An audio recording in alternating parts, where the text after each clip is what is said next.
Hello everybody. In this video we are going to start talking about image formation by thin lenses. So we're going to discuss how lenses work. I'm going to be showing you a PowerPoint presentation, and I just want to remind you guys that on our course page you can find it, scroll down, and you'll see these PowerPoint slides.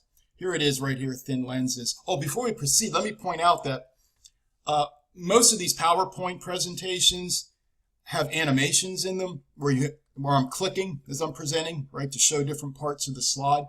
So if you're going to review these on your own, you probably want to go to presentation format so you can actually click through the animations, because if you don't, there might just be a whole bunch of stuff on the slide, right, at once, and it may not make a lot of sense. So, okay.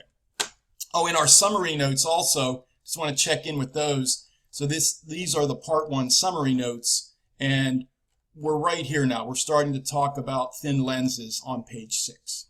Okay, so let's go ahead and start the presentation. And for this video, what we want to do is introduce what we mean by a positive or converging lens, a negative or diverging lens, and what we mean by the focal point and focal length. In the next video, we'll talk about how to make a lens for a desired focal length. Okay, so we're going to talk about a positive or converging lens first. And there's a generic positive lens or converging lens centered on an optic axis. Now, a couple things before we start looking at some rays. You notice I use the term thin lens, and we are going to have an approximation that the lenses we're going to deal with are, quote, thin. And there are two parts to that. And you'll hear me at various parts mentioned one or two of these parts, these assumptions. The first thing we're going to assume is that the actual physical thickness of the lens is relatively thin. So now I know that that's qualitative, but really what that comes down to is that when we're doing our ray tracing, we're assuming that when rays travel through the lens, they're not going to be displaced vertically significantly. That's really, in a nutshell, what we're assuming. And again, when we get to points where that approximation is made, I'll try to remember to point that out. The other thing we assume in the thin lens approximation is that angles that rays are making with surface normals are small enough that we can use the small angle approximation. Small angle approximation is the sine of theta is approximately the tangent of theta, which is approximately the angle theta in radians. Also, you assume the cosine of theta is approximately 1. That approximation is made in deriving the equations that we develop to characterize image formation by lenses. And you'll see those equations. One, in fact, is called the thin lens equation. The other that we'll use is called the lens maker's equation. Now, I'm not going to do the derivation of those two equations. I'm just going to give them to you. But in those development of those equations, the thin lens approximation is made. And if you want to see the actual derivation of those, you can. It's in one of the computer problems. It's volume 5, number 2, I believe, called Thin Lenses. Dr. Holmes actually has a section, I think he calls it the introduction, where he'll go through and derive these equations. Okay, all right, another thing before we start tracing rays. We are going to assume we're always using what we call spherical lenses. So these surfaces, see this curved surface right here? And this curved surface right here, we assume that those are parts of spheres in 3 dimensions. Of course, in 2 dimensions on the screen, they look like they're parts of circles. We're going to make that assumption. Again, that's assumed in developing the lens maker's equation, okay, as you'll see. And is that a bad approximate, or I should say assumption? Excuse me. It actually isn't. A lot of the lenses that you find in use are spherical lenses. So most, I don't know if I should I'm going to say most. Most imaging systems are going to use spherical lenses for a couple reasons. First, they actually are easier to manufacture than what we would call aspherical lenses. It's easier to test to see that you have a spherical surface than one that's not spherical, so-called aspherical. And also, spherical lenses have an inherent symmetry with them that helps you in the design and engineering. Okay, so spherical lenses we will assume. Okay, so let's now go ahead and see what this lens is going to do if we send in a collimated beam of light. So I'm going to send in a beam of light from the left. It's neither converging or diverging. Think maybe a laser beam. And I'm going to show one ray of that right now. I'm going to assume that the beam is parallel to the optic axis. So now what we'll do is we'll use Snell's law and figure out where this ray goes. Now I don't have values here, so we're not going to measure angles right to the 10th of a degree. We just need to keep track of, does the light bend towards the surface normal or away? Okay, well, we're going to always assume that the surrounding medium has a lower index than that of the glass or plastic that makes the lens. That's a fine assumption. For instance, usually the surroundings is air. So air has an index of essentially 1. The glass or plastic is going to have a higher index of that.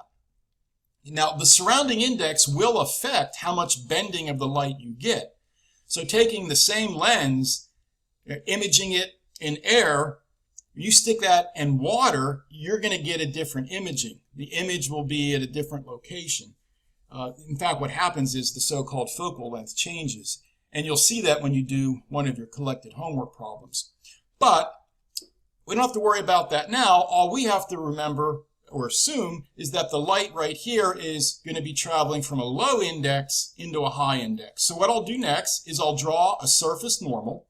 That dashed line is perpendicular to that spherical surface right at that point where the ray hits. Though I know this light is going to bend towards the surface normal because, again, it's going from low into high. So it's going to do something like that. This tiny angle right here is smaller than this incoming angle right there. Then I have another refraction with this back surface. Okay, so I draw a surface normal.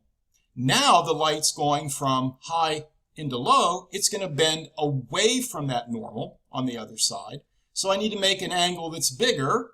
This angle is bigger than this angle. So that light ray is going to do something like that. And notice that this light ray is in fact refracted or bent towards the optic axis. So that's how we know it's a converging lens. To verify that, if we would look at a ray that hits the bottom of the lens down here, it's going to do something like this. Now you can verify that these bendings make sense. Look, here's the surface normal here.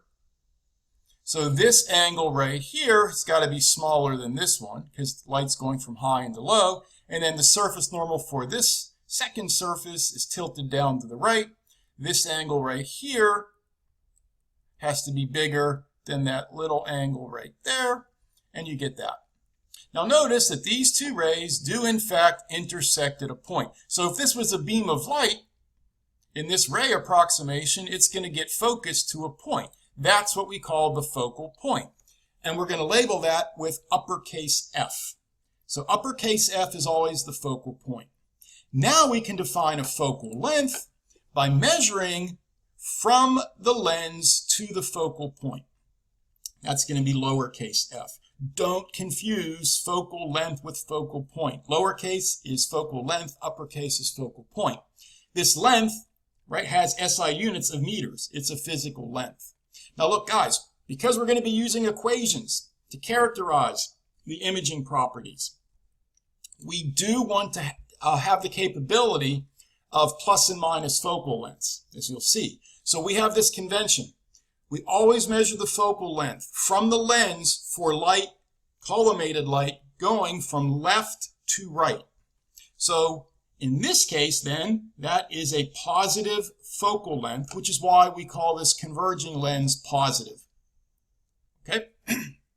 Let me address this. where in the lens do you measure the focal length from? Is it the center? Okay. Strictly speaking, if the lens is symmetric, which means you have the same curvature, the same amount of curviness on the left side and the right side, that's a symmetric lens, then that reference point would be the center of the lens. If you have different amounts of curvature, that reference point shifts from the center. But we are not going to have to worry about that, because in our thin lens approximation, we're just going to say, the lens is so thin, even if the curvatures are different, right? The lens is thin enough that we can just say, from the middle of the lens. It's fine, okay? So we're going to say from the middle of the lens is the focal length to the focal point. Okay, next thing. When we do these actual ray traces, which you have to know how to do for different situations, and we'll get to those in another video where we're actually forming images. When we do the ray traces, what we do to save time is we just have the rays coming in to somewhere in the lens and bending once. There really are two refractions, but when we do these ray traces, we just say, like this ray, if it's parallel to the optic axis, it's going to come in and bend and go through the focal point. I know that any ray parallel to the optic axis for this lens is going to go through the focal point. So you just show one bending. I can draw some other rays. Look, there are two more rays. And because both of these rays are parallel to the optic axis, I know that they're going to go through that focal point. And I can draw even another one. Look, that one is right on the optic axis. That one, that's going to have an angle of incidence of 0. Because we center the lens on the optic axis and it's part of the sphere, the surface normal for that point is horizontal. That's perpendicular to the spherical surface there. So the angle of incidence is 0, so the refracted angle is 0. So this ray is going to go straight through. But notice, all of these rays, right, intersect at that focal point, and then after the focal point, that beam is going to be diverging as these rays get farther apart. All right, now, I can't go on, well, I could, but I'm not, without mentioning that for spherical lenses, not all of the rays that hit the lens actually, in a beam, collimated beam, will actually intersect at the same point. It turns out for a spherical lens, if there's enough curvature, I should add. So if it's a curvy spherical lens, rays that hit the outer edge of the lens, there you're getting angles of incidence that are going to be pretty large. Those rays, if you follow through the refraction, they actually will intersect before the rays, the intersection point of the rays that are hitting the center portion of the lens. That's known as spherical aberration, and that can cause some image blurriness. So if you're forming an image with a curvy spherical lens, it may be blurred because not all of the rays have the same focal point. So the image location will be different for rays that hit the middle of the lens compared to rays that hit the outer portion of the lens. There are ways to try to reduce that. The quickest way to reduce that is to actually put a circular hole, or aperture as we call it, in front of the lens, so you simply don't let light hit the edges of the lens where the angles would be larger. And that's often done. The downside of that is, the disadvantage is you're reducing the amount of light intensity. So the image won't be as bright, but that's the way to do it. Or you can make an aspherical lens so that all of the rays end up going through the focal point. But that's a more expensive option because that has to be custom made for your optical system. Another thing I want to mention, if I send the light in from the right to the left, so imagine I send a beam, from a collimated beam from the right going to the left, I haven't turned the lens around, so the lens is in the same orientation. What will happen is that the light will in fact focus to a focal point the same distance from the center of the lens. Okay, so it'll look something like that. The light doesn't care which surface it hits first. Okay, so in this case, right, the light's going to hit this surface, refract, and then hit this surface and refract again. But you'll get the same distance from the lens to this focal point. The reason I point this out is a lens is going to have two focal points, and it's sometimes useful to remember that for reference, as you'll see when we get to image formation. Okay? All right.